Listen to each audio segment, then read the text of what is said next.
back on the Bossman show here with legendary Greg Palast, the BBC, the Guardian, Rolling Stone, fighting for voters' rights for years. Greg, it's an honor to talk to you, man. How are you doing today, man? Well, it's nice. I snuck out of Atlanta for a few days, got back home to Hollywood, but I'll be back in the Civil War by next week. So Now, Greg, let me ask you about this because no, you've covered this for years. Talk about the vote suppression here in Georgia, how it's systematic and kind of very surgical, how they go about doing it. And you uncovered 198,000 voters were put off the rolls here in Georgia for no reason at all without any notification. that is correct. So you have 198,000 voters who were illegally removed from the voter rolls of Georgia. It started with Brian Kemp when he was Secretary of State. That's the guy who's in charge of who gets to vote, how you get to vote, and now governor. That's how he became governor. He removed voters he didn't like from the voter rolls. That's how he beat Stacey Abrams. Not by convincing voters to vote for him, but by basically taking away Stacey Abrams' voters. And by that, so it's not just any 198,000 voters, overwhelmingly voters of color, young people. For example, the ACLU of Georgia issued my report. We literally identified every single person by name and address illegally removed. Wow. On the cover is Christine Jordan, 92 years old. I was there at the polling station when she was thrown out. 92. They said she had moved out of Georgia, moved out of Atlanta. I went to the house they said she moved out of. I look on the wall. There's Dr. King's photo having dinner with her in that house. Wow. She's Dr. King's cousin. Okay, 92. They threw her off. There was a Mr. Diaz, Mr. Watson. In other words, and you can tell when you look at the names, black, brown, Asian American, young. So that's what's happening and how they do it. So that's just one of their tricks, but it's probably the biggest, nastiest one. How do they do it? They said, you'll dig this. Listen how they did this. They said that these voters had left Georgia or left their counties, like moved out of Atlanta. Wow. Now, you can't vote in Georgia. You can't vote in Atlanta unless you live there. And in fact, if you do, it's a crime. So there are 200,000 criminals. Was Mrs. King, was King's cousin a felon criminal trying to vote twice or, vote? Exactly. No. So, and one of the things, so then I took the material. It was picked up after the ACLU of Georgia issued our report. Black Voters Matter, headed by Latasha Brown and Cliff Albright, real frontline warriors, and joined by the Reverend Jesse Jackson's organization, Rainbow Push, and the Hispanic voter rights organization, Southwest Voter Registration Education Project. It's a big name, but it's SV Rep. And they came in and they sued. They took my material and they sued in federal court, demanding that the state return these voters to the voter rolls. Most definitely. Now, hey, you got it wrong. Now, it took us a while to figure out how they got it wrong. What's their trick? Well, if you've moved, people fill out those little change of address forms. Mm-hmm. Now, so how do they decide people move? Now, under federal law, you can't remove someone from the voter rolls because they've left unless you first check with the post office, because the post office knows if you've moved. And they've got your little card that I've moved, Now, federal law requires they check with the post office. They didn't check with the post office. Of course not. They got some list. I don't know whether they got it from the Klan or the Nazi Party or some white supremacist. I don't know where they got this list, but I can tell you that they didn't get it from the post office because we hired the post office, the Palast Investigative Fund. I have a foundation. We hired the post office. Black Voters Matter hired the post office with us. And they said, Georgia never checked with them. We checked with them. These people were none of them had moved. By the way, you don't have to re-register if you just move in your neighborhood in your county. If you're in Macon and you stay in Macon, you don't lose your vote because you've moved down the street. So these people hadn't moved out of their counties. So we filed a federal suit, including great people like Professor Barbara Arnwine, who's probably the greatest voting rights attorney in America. She's a Columbia University law professor and runs a transformative Justice Coalition. So we sued. We had, you know who else we had? Fred Gray was one of the lawyers. Now, Fred Gray, if you don't know your history, he was the lawyer who defended Rosa Parks in Montgomery and was Martin Luther King's first lawyer. And so you say he's pretty old. In fact, we had a quick trial on an injunction to try to get these people back on right away. He turned 90 during the trial. Yes. He's like a fighter. Most definitely. And, as I say, what have you been doing today? That guy's 90 and he's filing a suit, right? And he has tremendous energy. And, but we ran into a problem, which is the judge said, that we didn't give them enough legal notice to get these people back on in time for the election. We're going to have a trial, but if they get back on the voter rolls in June, it won't matter for January 5th. It won't matter for January 5th. So we asked for an injunction. He said, well, you have to give them more notice.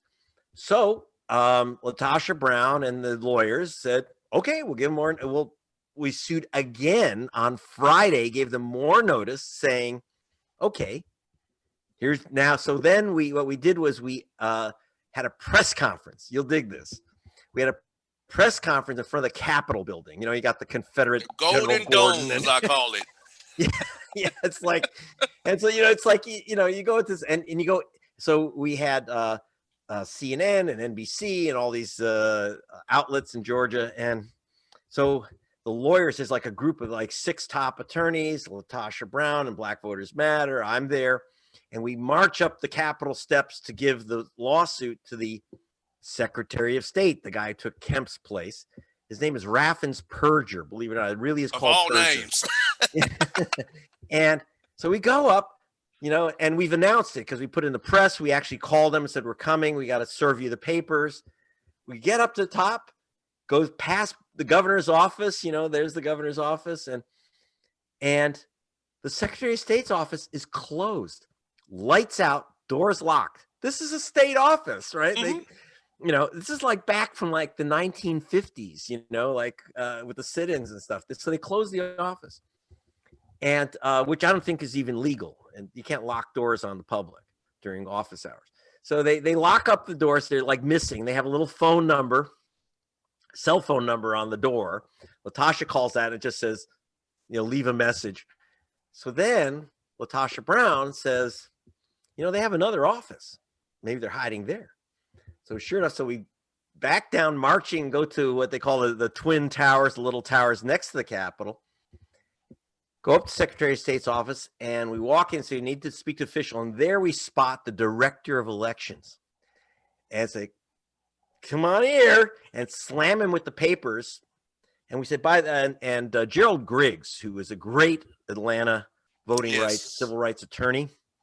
I mean, this guy represents the NAACP. He went to Oxford, by the way. He's no slouch. And Griggs said, okay, I see a timestamp machine there. I want you to stamp that. Latasha Brown says, the judge told you to talk to us. So you want to talk to us? Well, we'll set a meeting. He said, no. There's an election right now. Are you going to talk to us? And when is that going to happen? So he's squirreling around. Then I jump in and say, and I got to ask you a question. We have people like Mrs. Jordan. We have a guy named Mr. Diaz, Mike Diaz. We have several people here besides 100. We've actually talked to these people. They haven't moved. I've met them. I've talked to them. I put them on camera. You're going to put them back on the voter rolls? He says, well, look at the evidence. I said, I didn't say that. If we can prove to you, and I can prove to you with a video camera that these people have not moved, are you going to put them back on the rolls so they can vote January 5? He's squirreling around. Then I'd say, you remember I said that they had to check with the post office. He basically lied to the court and said that he wasn't sure, but he's quite confident that they had checked with the post office. No, they didn't. He knew it. He knew they didn't check with the post office. They didn't know that, you can't do that. So he violated federal law. So I said, why'd you lie to the court? Why'd you lie? I mean, you go to jail for that stuff. That is assuming we now have a new, in another month, we might have a new Justice Department, we hope, unless Trump just, he's saying he's not leaving. He's I mean, leaving I'm out. laughing, but I might not, next month. I might not be laughing if they really do declare martial Yeah, law. yeah, we gotta be careful on January 20 for sure. Yeah, I mean, he said he's not leaving, and his Mike Flynn. Thank God that guy went to prison because you realize he was supposed to be our national security chief, and we'd have martial law right now if he were in charge, if he were still there. So we don't know, but assuming we'll have a new Justice Department. And I will see what happens, but I can't wait for January 20. We got a January 5 election. Most definitely. So, one thing, can I make an appeal to people, not just to vote? First of all, vote early. Don't wait for Yes. January 5. The lines are going to be 5 hours. Okay. There is early voting just about every day. Not Christmas, obviously. And you're supposed to be allowed to vote on the weekends, but this weekend, but a lot of counties in Georgia are violating the law, Yes, not they are. allowing people to vote. Yes, But they if are. you can't, check out your early voting. You have to, you'll have to wait in line depending on where you go, from a half hour to 2 hours. But it's kind of fun. People are in a good mood. I know that Papa John's was passing out pizza, Ben and Jerry's was passing out ice cream at most of these places, so it's good feeling. But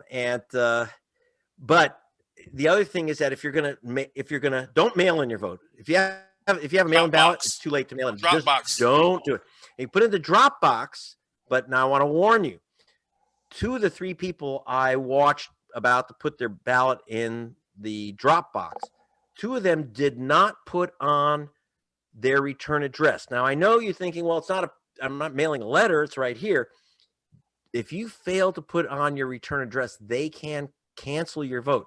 The other thing is, make sure you sign it. It says elector must sign. You're the elector. I know most people think, well, why do they call it elector? You think it's like an official, like an election official. No.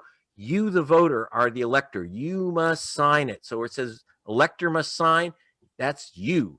So Yes. don't screw up your ballot if you're going to stick it in the box. If you're not sure, wait in line and redo it. And then what you do, if you already have a mail-in ballot in your hand and you're not sure, wait in line, go to the poll, and you hand them the mail-in ballot, and then they give you a regular ballot, and you go in and vote. Most And definitely. by the way, they're very important, and obviously the United States, and by the way, if you don't know it now, see these fingers? You get 2 votes for the United States Senate, not 1. If you want to vote for Warnock and Ossoff, you can do that. You can vote for the Republicans too if you want, but you get 2 votes. So there's 2 Senate races. You can vote for 2. Because I know some people think, oh, I have to choose between Warnock and Ossoff. No, you don't. 2. You can vote for both of them.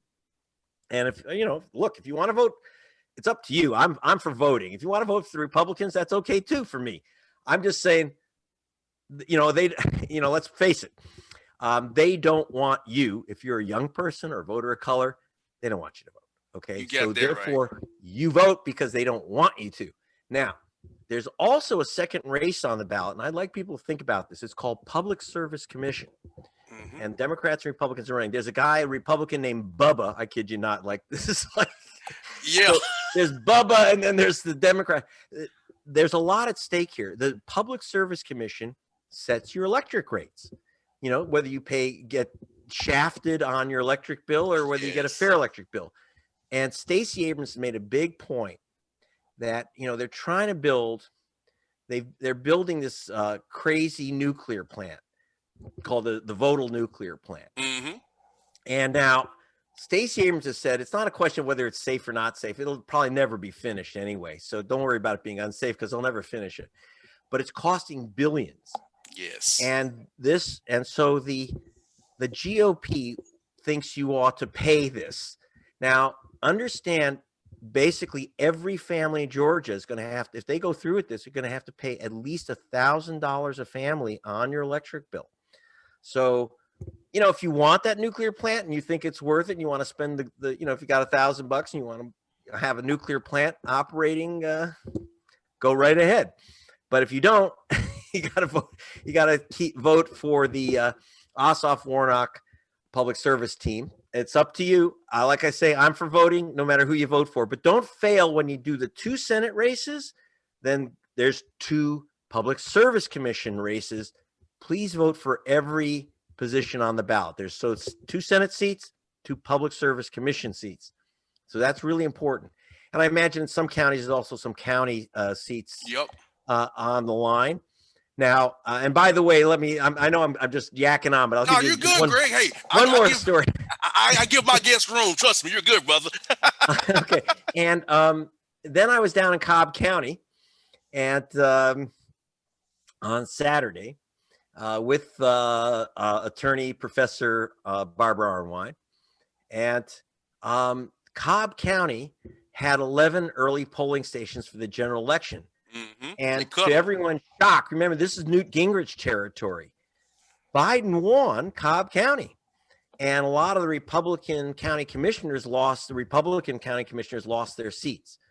But they're still in office until January. So they voted to close 6 of the 11 voting stations in Cobb for early voting. Now, you have to understand, under Georgia law, you can't close voting stations. If they're in the general, they have to stay open for the runoff. Yes, indeed. But all 6 stations that they closed were in African-American neighborhoods. I know you're shocked. But they closed 6. They closed basically every African-American neighborhood polling station. Same in Hall County, too. Same in Hall County as well. In fact, we know there's 159 counties in Georgia. And it's really hard once you get outside of Atlanta to even find out what these characters are up to. So they closed those stations. Voting rights groups raised hell, so they reopened 2. That's still a violation of the law. Also, Georgia law says you're supposed to have weekend votings, and most counties in Georgia are not allowing the weekend early vote because they want to stop souls to the polls. In much of America, you have African Americans and Hispanics vote on the Sundays before election on the grounds that you can't get off work, and a lot of people don't have transport, so it's after church. Well, they've made that difficult. So you got to find out. Again, they violate the law, but they figure, look, sue us, and then we'll have it'll be too late. Exactly. So, one of my things is that we're trying to expose all these things. We're trying to tell the story, and that's why I'm really thrilled that you've got me on. And in fact, we'll take this tape and we'll send it out if you have a. Post it. We're going to get it out there. It'll be posted. Trust me, Greg. Because Greg, that's why I have you on because I had on Daniel Blackman, the Public Service Commissioner, last week, and so Bubba declined my request, of course. So Bubba didn't decline your request. Yes. So well, wait. If you want to be a Public Service Commissioner, aren't you part of the public? Yes, I'm a radio show. I'm in the Atlanta area. Big stuff on social media following. So you might want to talk to me, but obviously he assumed that, hey, it wouldn't be fair. I'm a fair guy. Now, I'll keep it down the middle. If you're wrong, you're wrong. You're right, you're right. I'm down the middle, Greg. But I'm not partisan. Listen, let them make their case. My problem is, I think the big problem and it's the GOP. It's not like I'm picking on one party or another, but the truth is it's the Republican Party, which is basically, instead of trying to convince voters to vote for their candidates, they're just trying to block voters from voting at all. That's just not American. You can't, they're attacking American citizenship. Now, I got to tell you, when we went into federal court, and I was there with Latasha Brown and all these big shot lawyers saying, put these wrongly removed voters back on the voter rolls.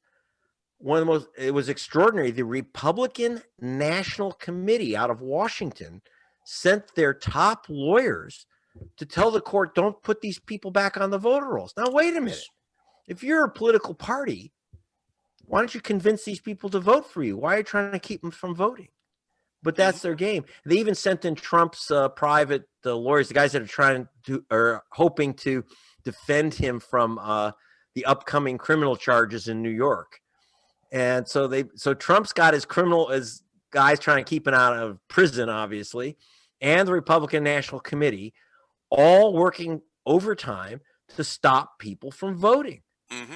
And like I say, I'm not telling you to vote for, but I am telling you that these people are trying to stop you from voting, which I hope that's a good enough reason to vote. Yeah. Because I'm going to tell you something. they're only stealing your vote because it's valuable. Yes.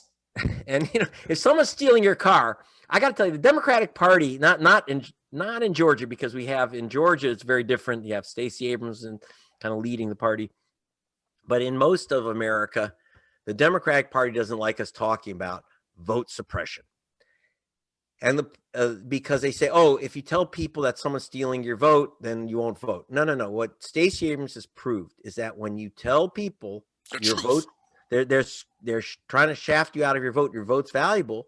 You go and protect it. I mean, someone tries to steal your car, you don't throw them the keys. Sure don't. You say stop. So I'll be back in a few days. New Year's, I'll be back with you in Georgia. Maybe we can get together from a nice, safe social distance. Yes, I'm looking forward to you coming back. I'll tell you that off there. Like, yeah, when you come back to town, let me know. I'm gonna text you so we can link up, because this is so important, Greg. Because I want to ask you this, Greg. I read in some places trying to purge people who voted in November. Is that true? Yes. So the new thing is that it's an organization called True the Vote, which is a right-wing organization. In fact, I don't say this, I don't just, throw this word around, but they really are a racist organization. They are challenging the votes of 300,000 Georgians right now. People who voted in the general election, they want to stop you from voting in the runoff. One of the problems is, while even the state of Georgia, which is not exactly on your side, says, these people are like nuts, but that doesn't help, because they're suing, they're challenging voters in each of the 159 counties. So you got a lot of rural counties. First of all, you got a lot of Republican, frankly, white controlled counties where they're more than happy to knock off black voters and Hispanic voters. Mm-hmm. And then you've got other counties which are rural, poor, and black counties where they don't have the money to fight these people. They don't have the ability. So we're trying in every way. The number one thing is they can't steal all the votes all the time. I mean, look, Biden won Georgia. If you look at the exit polls and you look at the polling, he didn't win by 12,000 votes. That's the official count. He won by 112,000 votes. Easily. But they stopped. They discounted ballots. They threw them out. They challenged the mail-in ballots, challenged drop box ballots. They challenged registrations. And, provisional ballots are bad news in Georgia. Now, by the way, if you go in and they say, you're not on the voter rolls, or we don't like your ID. You got to bring photo ID in Georgia. We don't like your ID. Here's a provisional ballot. Well, remember, they don't count most provisional ballots. In fact, if you get one, make sure you get the number that goes with it to see if they've counted it. And if they haven't, you're allowed to go in and they call it curing. You can fix your vote. So be very careful if you get that weird provisional ballot. That doesn't mean that's going to count. You're going to have to follow up. There's a number on your ballot, and you can call and look it up and see if you have to go in. You may have to go back into a county office with a new ID or something, or like your electric bill showing that you live where you live. I mean, it's crazy. Look, it's just a new variation on Jim Crow stuff. You know it, and I know it. They know it. But look, you're going to have to fight for your vote. You're going to have to fight for your vote. You're going to minimum wait in line, fill out that ballot properly. If you get a hit with a provisional ballot, fix it up, cure it. You're going to have to go back and cure it, as they call it, which is, if you left out, maybe you sent in your ballot and you forgot to put that, sign it where it says elector sign. Again, that's you. You have to go in and sign it. So nothing's easy about voting right now. Most definitely. But everything is on the line. Everything. Because if whoever wins those 2 Senate seats controls the United States Senate, and whoever wins the public service seat is going to determine whether you pay for that nuclear plant or not. So, that's not a minor pocketbook issue. Just so before I did this work on elections, and as a journalist, I was actually an investigator for Attorneys General, Justice Department, and we went after Georgia Power. I was investigating Georgia Power about 30 years ago.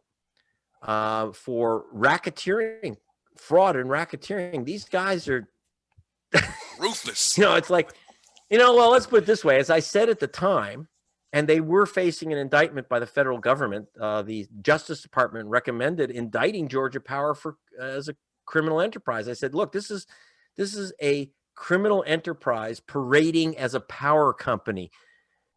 Georgia Power is like, and the other thing is they control a guy named Brian Kemp. Yes, they do. Because one thing people say, where did Kemp come from? Remember, he beat Deal. Remember, he won the primary, which shocked people. So where did he get all this money? Georgia Power and Georgia Pacific. Now, Georgia Pacific, which makes all America's toilet paper, basically grinds up your pine forest and turns them into toilet paper. They're owned by the Koch brothers. Georgia Pacific is a subsidiary of Koch Industries. That's why they have that giant building. You don't need a 25-story building in Atlanta that says Georgia Pacific on it. You sure don't. To just make toilet paper. That's Koch Industries. That's the Koch brothers. So between the Koch brothers and Georgia Power, and where Kelly Loeffler, who's running for Senate. The Atlanta Dream owner. Yes, she owns the Atlanta Dream. Where'd she get her money? She's on the board of Georgia Power. So understand that the GOP is all locked up with Georgia Power and Georgia Pacific, the Koch brothers. So they're basically draining your state. These guys, it's like a smash and grab on Georgia, and they can't continue the smash and grab unless they got their people in. So Kelly Loeffler was on the board of Georgia Power. Your Secretary of State, who's in charge of the vote, Raffensperger, this guy's worth a fortune. He got it because he has the cement contract for the nuclear plant. So you see how these guys are all like all intermingled together. Yeah, and doing a shakedown on your pocketbook. See, they can't remember. It's always follow the money. They can't take your money unless they take your vote, right? So that's what that's all about. So I've just been trying to expose it. I've been working in Georgia on, basically investigating in Georgia for 7 years now. I started in 2014. I was the first person to put Stacey Abrams on national television. So 14, then I worked for Rolling Stone, came back in 16, in 18, when Stacey Abrams ran, I was doing those stories then. And here I am now working with Black Voters Matter, ACLU of Georgia, and the Reverend Jesse Jackson, my old friend of 50 years, as he reminded me. We were young together. We're not so young anymore. But you're still fighting the good fight, Greg. That's the main thing. Fighting the good fight for us. Well, when I want to give up, I look at Fred Gray, just turned 90, and he's fighting. It's he's at full speed. So it's like I have no excuse, right? Most definitely. Well, Greg, I thank you for what you're doing for our state of Georgia, fman. I thank you so much. I feel like it's so important that we know what's going on behind the scenes of Georgia, why things are the way they are here, because a lot of people ask me, why is it this way? Well, I can tell you, but I have better guests who know more than I know, like you, Greg. You can break it down for our listeners and tell them really what the real deal here is in the state of Georgia right now. Well, I got to tell you, if you want to follow what we're doing and follow the lawsuits, obviously go to blackvotersmatter.org or go to and also to gregpalast.com. That's GREGPALAST, Palast. So gregpalast.com, and you can follow our continuing reports from Georgia. And I'm going to tell you something. I'm not going to be done on January 5th. This battle ain't over by any means. It's a national battle, but it's also Georgia has the reason I've been going to Georgia for 7 years investigating is Georgia's always been ground zero of the battle over Jim Crow voting tactics. And so I'm not going to drop it because, they had Stacey Abrams' race in 18, which was stolen from her. It's not whether I was for or against, Stacey becoming governor or not. It's whether it's my view that the voters should decide. But go to gregpalast.com, go to blackvoters.com, blackvotersmatter.org, and stay up on what's going on and vote carefully and get that provisional ballot, get that number. If you're going to put it in the drop box, don't mail it, but do put it in the drop box. You want to use that mail-in ballot, make sure every line is filled out. or they're going to get you. So, Jim Crow is alive and well in Georgia, but so is kind of the crow hunters. Yes. Yes, indeed. Well, Greg, thank you for your time today. This has been a pleasure. Do this again, Rich. When we come to town, man, let's meet up for real, man. Let's meet up when you come to town, Greg. Okay. See you on New Year's then. Thank you so much. Have a happy holidays. Merry Christmas to you as well, Greg. Yeah, okay. Merry Christmas. Best to your family. Stay safe. Bye. Bye now.